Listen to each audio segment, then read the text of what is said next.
As Texans, we like to take pride in our honesty, integrity, and fairness. So it's no surprise, really, that Walter Cronkite, the most trusted man in America, grew up and learned his trade in Texas. We could believe Walter Cronkite. When we saw him on the CBS Evening News, we could see a person that we trusted. Born in Missouri in 1916, Walter Cronkite was raised in Houston. In 1933, he enrolled in the University of Texas. He landed his first reporting gig at the Daily Texan and was a part-time copy boy at the state capitol. Walter was eager. At age 19, he left college to become a reporter for the Houston Post. Soon moving to the Midwest, he got his first taste of broadcasting at several radio stations. His first major assignment came with the United Press in 1939, covering World War II. His reports on D-Day and the Nuremberg trials gained him widespread recognition. He had a dedication to getting the story, getting it accurate, being fair, and also being very responsible.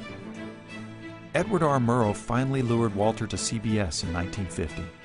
By 1962, he became managing editor and anchor of the newly created CBS Evening News.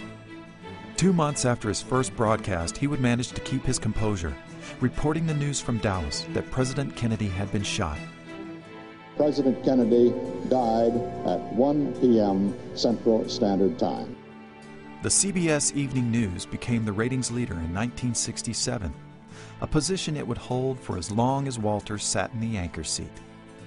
Uncle Walter, as he was known, made powerful connections, but that never affected his approach as a journalist. During the Vietnam War, his Texas ties and friendship with President Lyndon Johnson didn't prevent his delivering a rare editorial commentary in 1968. But it is increasingly clear to this reporter that the only rational way out then will be to negotiate. Walter didn't hold back. I mean, he asked the tough question. And LBJ didn't like some of the questions. They were tough at times, but at the end of it, they always came together in a way of respect. This is Walter Cronkite reporting from an operating room in the Methodist. Walter sometimes contributed to reports for the CBS Man of the Month series. Like a general, he is planning the next day's strategy, including a story on another particularly exceptional Texan. The surgeon is Dr. Michael Ellis DeBakey, the world-renowned Houston specialist. Stories with Texas ties were common. He will forever be tied to the images of anxious technicians in Houston's Mission Control and Neil Armstrong stepping on the lunar surface. For tonight's occasion, the first man on the moon delivers a special message to Walter. Whether in the front lines of the war zones or the rocket launching of humans into space, you have contributed mightily to a more enlightened citizenry. For a life well lived and a profession well served.